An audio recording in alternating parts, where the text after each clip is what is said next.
tonight alongside with my panel, backed by popular demand. I get so many emails asking about these two. When are they next back on? Well, here they are. Tonight is the answer to that. The author and Mail on Sunday columnist Peter Hitchens, and alongside him, the co-founder of Novara Media, Aaron Bastani. Good evening to both of you. You've made many people happy tonight, just with your presence alone, I know, because... Well, I'll relax in that case. Yeah, you can tell. I know you'll get in touch with me already and tell me that. Lucy Letby, what do you think to that? In the headlines, they're saying that they were live streaming that inquiry, Peter, not on the agenda for tonight, but I picked my ears up. It's impossible for me to talk about it because there is a pending trial, and it makes any kind of discussion of it impossible. I'd love to talk about it and long to be able to do so, but for the moment, we just can't. What do you make to it all at home? Have you been following some of those articles that have just been referenced in there, in the headlines that you weren't freely able to access in the UK, but fascinating stuff in there? Your mind, has it been changed in any way? Get in touch and let me know your thoughts. I've got a packed show coming up with you tonight.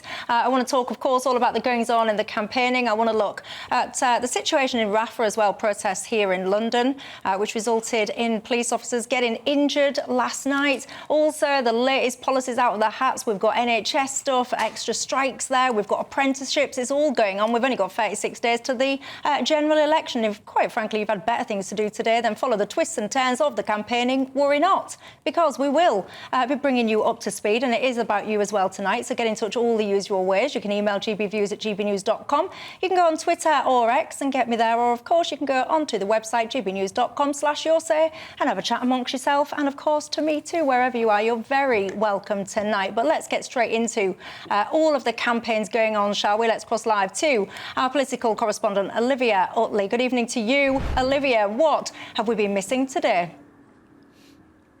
Well, it's been an absolutely huge day on the campaign trail. Labour wanted to spend the day talking about the NHS and healthcare in general. Wes Streeting has plans to clear the NHS backlog entirely, cut that waiting list of thousands, hundreds of thousands, down by 92%. But Labour didn't really get to talk about it at all. Now, why was that? Because Diane Abbott took the headlines. Now, Diane Abbott, the veteran Labour MP, who was the Shadow Home Secretary under Jeremy Corbyn, was suspended from the Labour Party a few months ago because of a letter she wrote in which she said that Jews, Irish people and travellers don't face racism in the same way as black people. Now, that was considered anti-Semitic by the Labour Party, and she was suspended.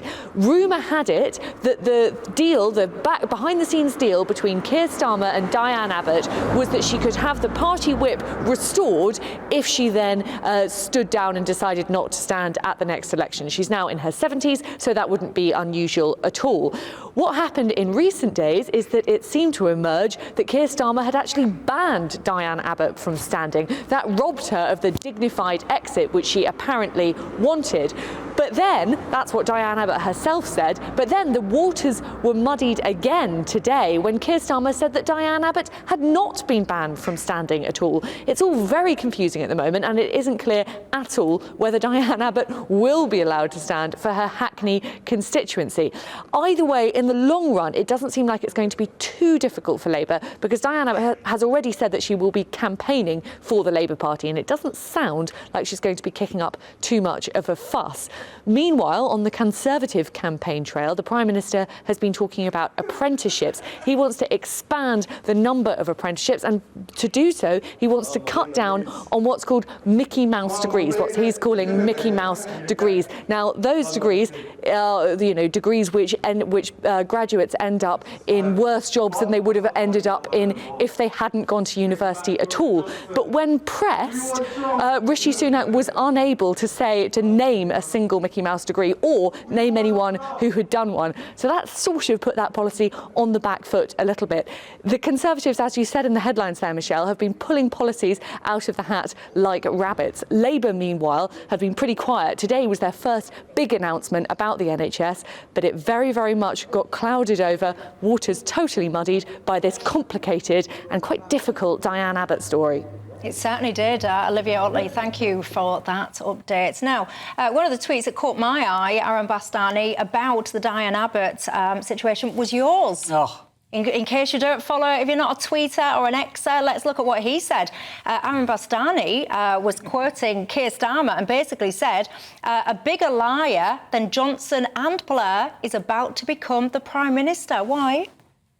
I think it's just beyond doubt, frankly. In 2020, Keir Starmer said that he would end NEC impositions of candidates into seats, which is to say that unelected, they're elected as NEC candidates to go on the National Executive Committee, but they're not parliamentarians.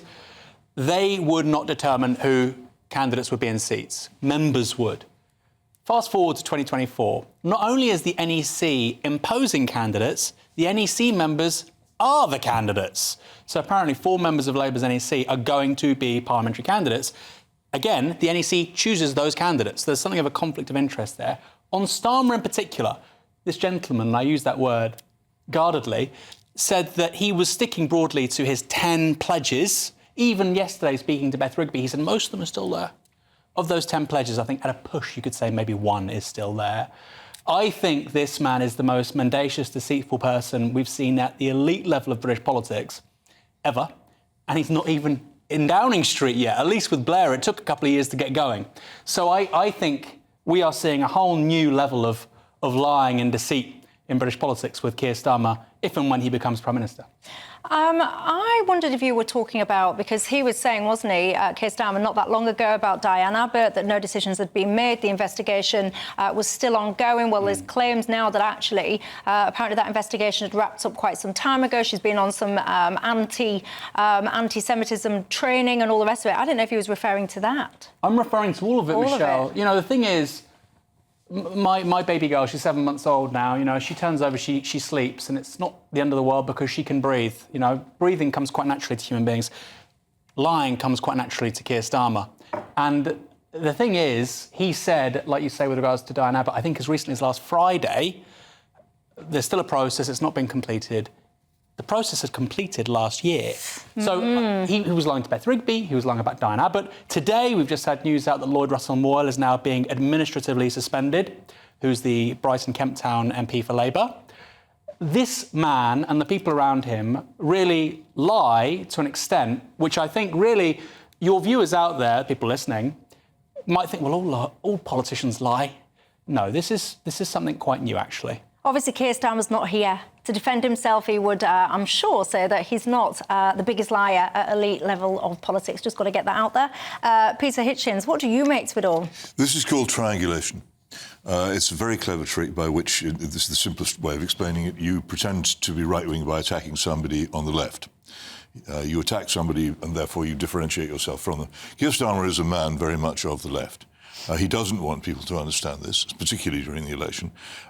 So he wants to distance himself enormously from Jeremy Corbyn, who, of course, is no longer in the Labour Party and isn't standing as a Labour candidate, although Keir Starmer once sat around the same shadow cabinet table as Jeremy Corbyn. And he also wants to distance himself from Diane Abbott. The problem he's run into with this is that a lot of Labour Party members see there's an injustice here. I am not going to be the person acting as advocate for Diane Abbott, but she has, in her time in the Labour Party, made major contributions as the first black woman MP to an important cause in actually fighting against and getting rid of racial prejudice, which you can't take away from her. And he comes up against people who respect her for that. He also comes up against people who say, well, hang on a minute, you've recently welcomed into the Labour Party a Conservative MP, Mrs Elphick, who is about as far from being Labour as I am from being Labour, and this is hypocritical. So he's got into difficulties by trying to be clever. And I don't sympathise with him very much. Both the major political parties have for a very long time now. I think Michael Howard got it going in a big way back in 20 years ago, have been ambushing local political parties, local political associations, preventing them from selecting the MPs they want. Increasingly, MPs are centrally selected employees of the party who will, if they become members of the Parliament, be employees and servants of the executive in Downing Street, and they won't stand up for us, which increasingly they don't. This is one of the reasons why Parliament is such a dead body.